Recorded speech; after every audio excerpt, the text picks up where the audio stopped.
Okay, thanks for watching. I'm going to call this video part two of Crypto Casey's presentation on taking profits and those strategies involved with that. And I thought that it was fantastic. I think that her review of this material, and I just started watching her videos because a few of my clients said I recommended them, and it's amazing. She has probably the best, most comprehensive explanation of how to use cryptos, what to expect out of them, and just really incorporates traditional profit taking and traditional methods of investing into the use of cryptos. My opinion of cryptos is that it's purely speculation. In some cases, it's an investment, but for the most part, it is speculation because of the nature of the property. It's defined as property. But I really wanted to add, if I could add a little bit to her presentation without changing a thing of it. I think it was fantastic. It was perfect. And so what I have to do is I just got to go to her YouTube video on this and just look at what show you what she's got here. So she's got her presentation and she's got a fantastic list of hardware wallets and suppliers and all this stuff. But if you look down at her, she's got this table of contents really, and these are the things she covers in her 20-minute video. She's fantastic. How to take profits, what is high risk tolerance, different strategies, and she focuses on the hardware wallets and software wallets, mostly hardware wallets, but methods of taking profits and maybe methods of using different accounts simultaneously so that, if you run into a situation where your accounts being frozen or something, because just how the banks work, nothing you've done wrong, but it's just the nature of our system right now. The banks, I think, in some cases are adverse to people getting into cryptographic currency. Maybe that's going to change in the near future, but I think she comes up with some, pretty solid recommendations on mitigating the risk for that. So if you watch this video, you'll see, I mean, she covers all these things really well. How to make money in crypto. Of course, everybody wants to know how to do that. But all these little technical little nuances are important to consider. It's not just opening an account at Coinbase, for example, and putting some money in there and then waiting, and then you'll be, having lots of money. It's not like that, as we know. So now here's what I wanted to supplement or add to her work. What I focus on is financial risk management and asset allocation. So many of my clients are multimillionaires because of cryptos. I've been doing this work since the 90s, and my clients previously were millionaires maybe from other, aspects of their life, running a business or things like that. And many of my clients are not millionaires, but they still have a need for financial risk management and asset allocation. So what I'd like to do is go over my strategies for if you've done everything that Crypto Casey has recommended here and you've got this profit, okay, you've taken your profit, you've got it sitting there, okay? And she does allude to a little bit about how to allocate. She doesn't use the term, but how to allocate your profit after you've taken profit into something that enriches your life. Now, I like to look at it like this. If I want to allocate money, profit, that I'm not going to continue into a particular type of investment, if I'm going to allocate it to something like, let's say, for example, I'm going to buy a car, or maybe let's say I'm going to buy a house. What I would probably end up doing is taking some of that cash and putting it into something else, some other investment or something that's less risky that maybe produces some cash flow. And then I would use that money from the new investment to acquire the liability. The other thing I would recommend is not paying off consumer debt in a lump sum. Like, don't pay off your mortgage. This is a bad use of capital, okay? Because you're just going to give the bank a huge higher rate of return, just huge, way beyond the rate it would be getting and way beyond the stated interest rate on the instrument, okay, like the mortgage. It's not that we care about if the bank makes money or not, but the fact is, if you're doing that, you're losing the use of your capital where you could be making, you just struggled to make 8% or 80% on your money. And then you went and paid off your mortgage and you made a negative 47% on your money. So, it's self-defeating to pay off consumer debt, not to mention that you put yourself in a higher tax bracket. So let me just pop out of here for a second. You can see the list, but here's her video. It's on YouTube, Crypto Profit Taking Strategies. Okay, it's 20 minutes. It's well worth your time to watch this. So let me just go over my list. Okay, I make a handwritten list here. And so what I like to do is, as she suggests, use a hardware wallet. So here's one example. So you go into Coinbase with cash, and then you allocate to the coins you want, and that's what most people do. And then you do what you do, and then at some point you take some profits, And that's what she's talking about. So what I have my clients do is go into Coinbase and use it for the nice tool that it is, the nice it makes it easier, right? So that you could take cash from your bank account and get into cryptos and allocate on the exchange. What I recommend is you go and pick one coin. So you put cash in your bank account, you go into Coinbase, pick a coin, put your dollars into the coin. None of that's taxable, okay? And just realize that know your customer uh, procedures, KYC as they are known, are not creating a tax liability. Okay, none of that is. Reporting doesn't necessarily create a tax liability, and I'll get into that in a second. Now, I'm talking about taxes because most people want to talk about taxes, but I do want to talk about financial risk generally, okay? So you get one coin on the exchange, and then you move that coin, that value, over to your hardware wallet. And then on the hardware wallet, you allocate to the coins you want. And then when you want to take profits, you take back what you're looking at liquidating back to Coinbase and then changing it. So that way, Coinbase doesn't have all the record of all these exchanges. Now, that's not a problem in itself. It's just avoids an erroneous 1099. Now, let me start with something here. So the reporting that Coinbase does when you're trading coin for coin is erroneous 100% of the time. Okay, it's not accurate to say that you have a gain when you're simply trading from coin to coin and all the property, all the coins are defined by the IRS as property. And the whole time, the exchange is the owner of the coins. So there can be no disposition. There can be no possible gains whatsoever because the whole time the exchange is the owner. And I go over this in my other videos, but the exchange is the trustee of this relationship. So as the account holder, you're the beneficiary from day one, okay? So no coins are changing ownership during the whole time you're trading between coins on the Coinbase platform. But again, if you do that, you get an erroneous 1099. To avoid that, you allocate off of the exchange and you sell on the exchange. So, okay, that's just number one. Now, what I've done over the years, since 2017, between 2017 roughly and 2022, I requested determination letters. It's called a letter of determination, or actually, yeah, it's a letter of determination. There's versions of this, but there's a determination letter you can request from the IRS regarding cryptographic currency and whether or not it's taxable under certain circumstances. So what I've done is I take the 1099 that the exchange issues and I make a legal argument, not an argument, but it's a legal conclusion really. And I ask the IRS to agree with me or disagree. And I use the IRS's own procedures and it's actually has a form letter. And I fill out the form letter with my legal conclusion and I send it to the IRS. Now, I've done like every one I've done, like there's been 22, okay, 22 of these from 2017 until the year 2022. 22 requests for determination as to whether or not cryptos are taxable regarding a 1099 issued by an exchange. Now, some of my clients, when they got the 1099, it was the result of selling. Okay, most of them, it was not the result of selling, but some of them, it was a result of selling for dollars, and that is going to be taxable if you have a personal account. And I'll get into how to mitigate that also. But so some of it, we had to say in the request to the IRS, the amounts that were, actually a gain where we took dollars, that was considered on the 1040 and we already paid the tax on that.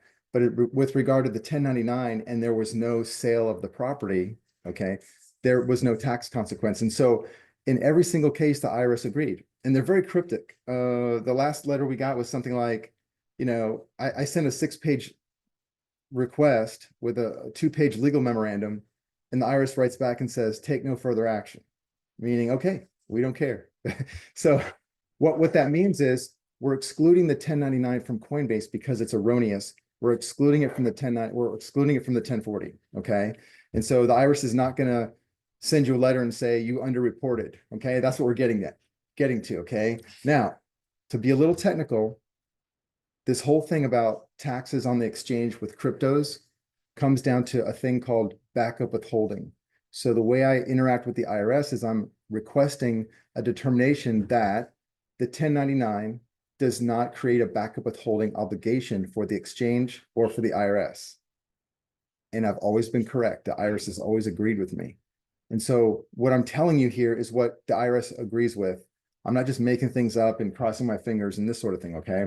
But again, part of the reason why it works is because I explained how the actual coins operate. Okay, because you have the private keys that establish ownership, and the exchange takes ownership of the keys to the coins that you've purchased. Okay, now the other thing to keep in mind is kind of a trivial fact, but the term purchase, as far as the IRS is concerned, when it asks you, did you purchase any coins during this tax period? A purchase means I took my own virtual currency and I bought somebody else's virtual currency who had different ownership, okay? Different ownership interests. That is known as a purchase. But if I take US dollars and I buy cryptographic currency, that is not a purchase. Just think about that. And by the way, on the 1040, when you're asked about these things, it's not a problem to say yes or no. These are yes or no questions. They're not financial questions.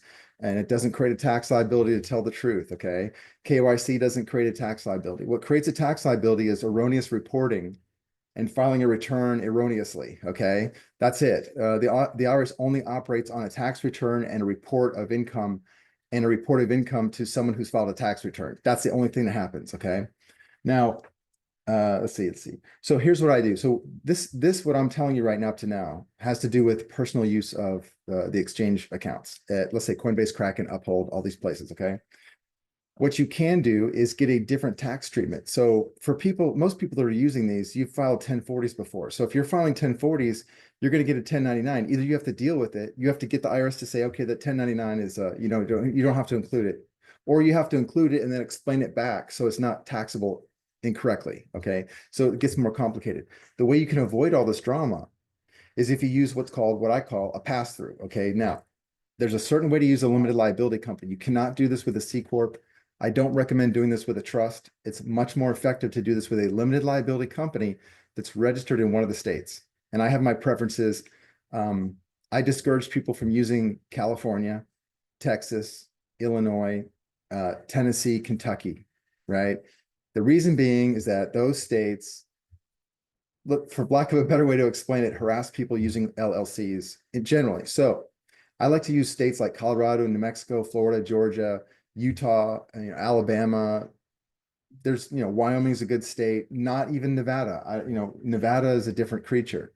It requires a business license. So there are a list of states, maybe 7 or 8 states that are pretty good. I recommend you register there. And if you do that and you're not a resident of those states and you own the company, you're the member, you can open your bank accounts over the internet. Okay, you don't open them in person. So we have a whole set of strategies on how to do that. So the reason why I'm explaining this is because all this talk about once you've gotten past what Crypto Casey is explaining, which is perfect, and you've done all those things and you've benefited from it, now you're sitting there with your profit that you've taken. And the question is, well, first of all, do I have a tax liability, right? If you're doing what I'm about to explain, you can avoid the tax liability. And then you can allocate the profits, 100% of them, into your next investment and still maintain not having a tax liability. And you can do that legally. You can do that where everything's disclosed. Even the IRS can look at it and say, well, there's nothing to talk about here. I've done tens of thousands of these since the 90s. Okay. I've done this. I've been doing this before cryptos were even invented. So I hate to use that word because it makes me sound old. But anyways, so we use a limited liability company in a way that simply holds title to the property. And then based on the benefits that my clients want or need, I change the ownership or I change the operating agreement or something like that. So generally, I'm using a limited liability company. On the simple version, I'm just using it to change the title of the property. And I'm going to tell you guys a legal phrase. Here's how it works.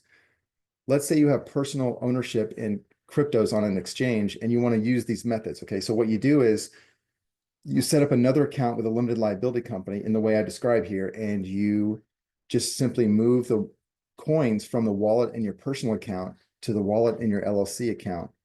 You're going to get a different tax treatment. So when your LLC disposes of the coins for dollars, the exchange will issue a 1099, and the LLC will be the recipient of that money, and the payee, okay, as the term is used, the payee on the 1099 with its EIN and things like that. That'll go to the IRS. Now, the IRS does not care about that report. It only cares about the payee as to whether or not that payee has ever filed a tax return. If the LLC doesn't file a tax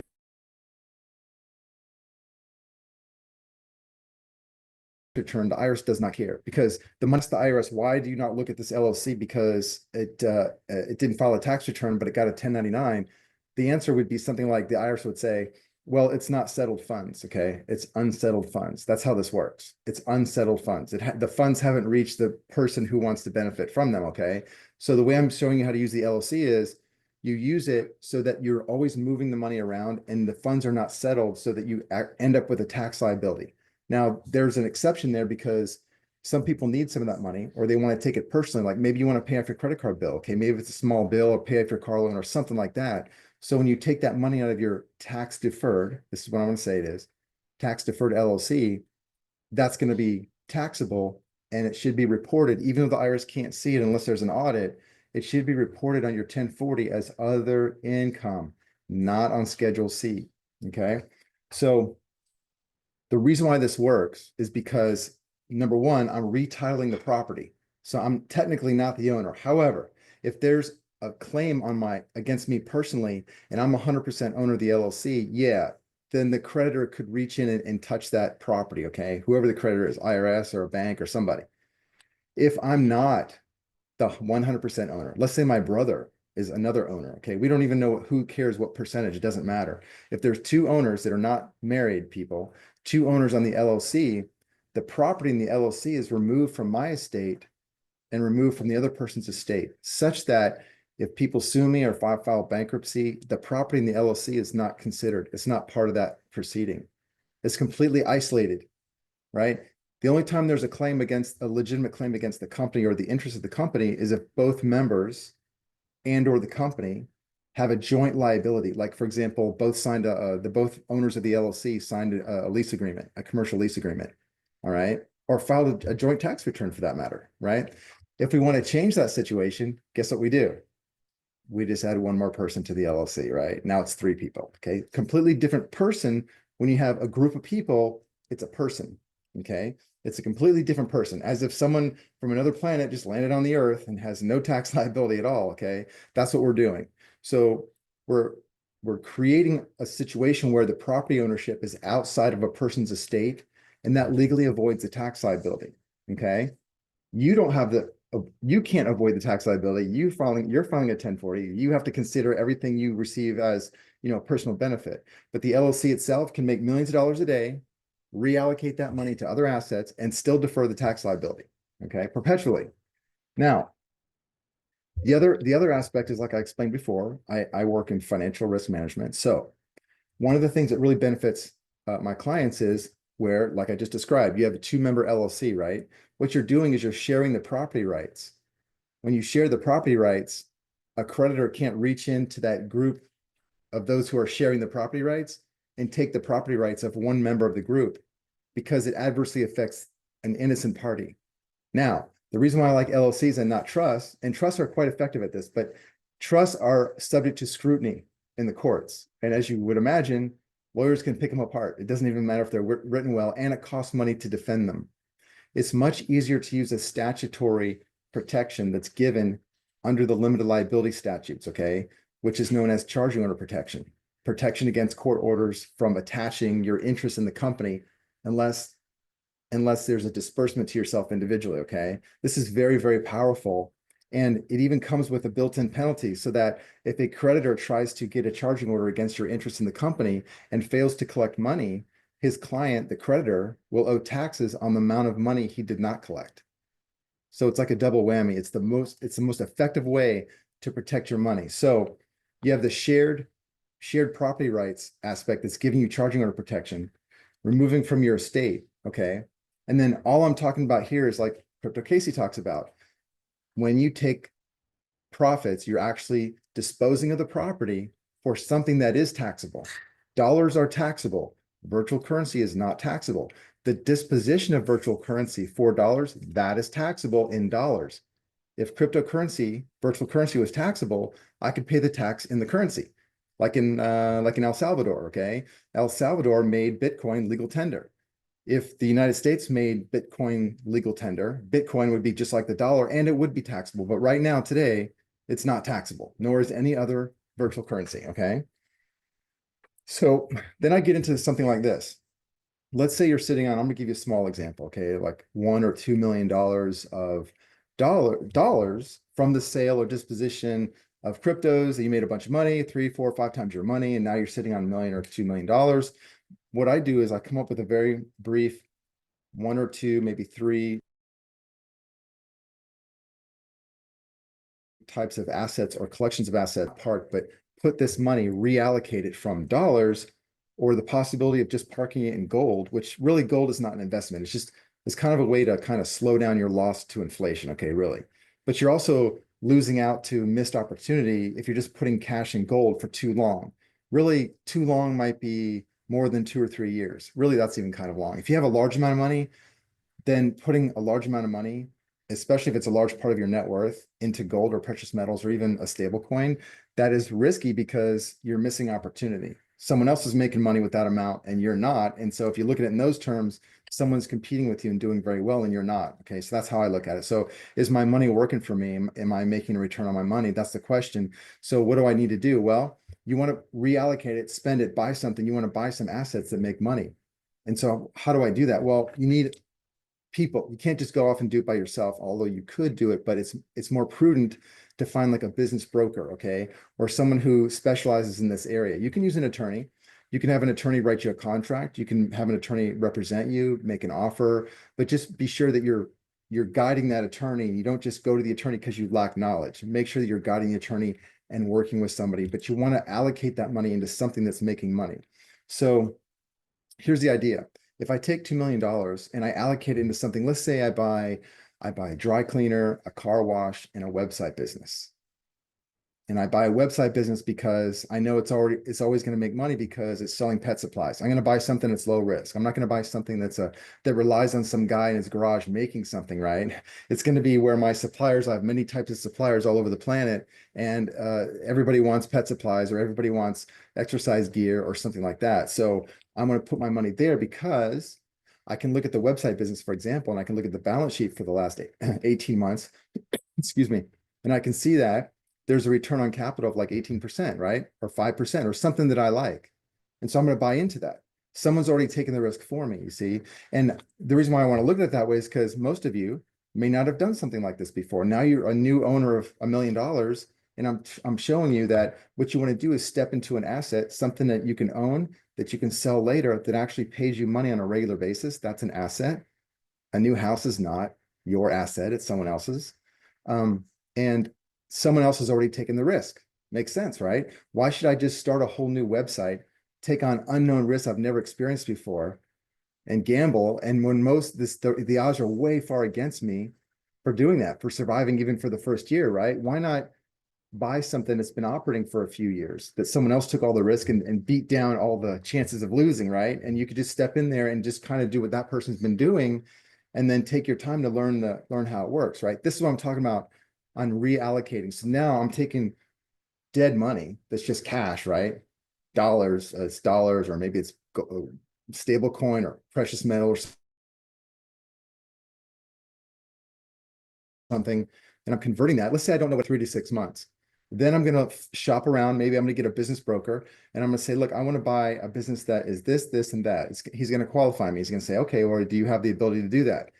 And then you acquire the business. Now, there's all kinds of nuances, and that's not the purpose of this presentation here. I just want to say you want to reallocate your profits into something that makes money. Don't pay off debt. Don't get into a huge liability like buying a new house. I mean, unless you made $100 million and your house is 500,000, okay, fine. You're not going to miss that. But if you profit, if you're taking profits and let's say half of those profits you're putting into a big fat liability like a house, probably a bad idea. Now, it's not so bad if later I can get financing, right? So if I pay cash for something and then I get financing later, okay, that's offsetting my loss there, okay. But a better way to do it is buy an asset. Maybe you pay cash for it. It's better to get financing to buy the asset. But let's say I just put my $2 million into a few assets, okay? Now, the reason why I buy the asset the way I do is because it's bankable.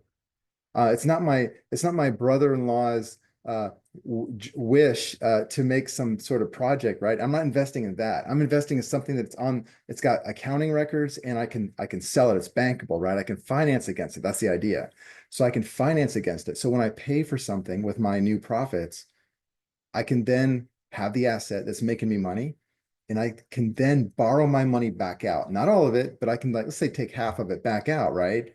Now I'm going to be risking less money. Okay, this is the whole idea. This is the other part of this. Is why I'm doing part two here, because she's excellent, brilliant about talking about how to get to that point where I have my profits now. And I'm talking about allocating the profits so that you don't miss opportunity and so that you have less risk, meaning that if you're just holding dollars and you're like celebrating, yeah, I got my profits, the whole time you're doing that, you're losing money. As long as you're staying in the dollar, you're losing money. Okay. So you want to get into assets and then borrow some of that money back out. Then we can, rinse and repeat, right? As it were. So that's generally what I want to talk about. One last thing is, in this whole process, you want to convert your profits into assets with a balance sheet and income statement for the purpose of obtaining financing. This is what people do to get rich. Now, I'm not saying you need to get rich. You can if you want, but it's a tool, and why not? So let's say you don't care about getting rich. Let's just say you want to do a good job of managing a net worth of, let's say, $500,000. Well, you still need financing. It's very wise to use financing other people's money, okay? And I have some videos to talk about this. But anyways, I just want to leave you with that idea. I hope this has been helpful. And thank you, Casey, for your brilliant work. Appreciate that.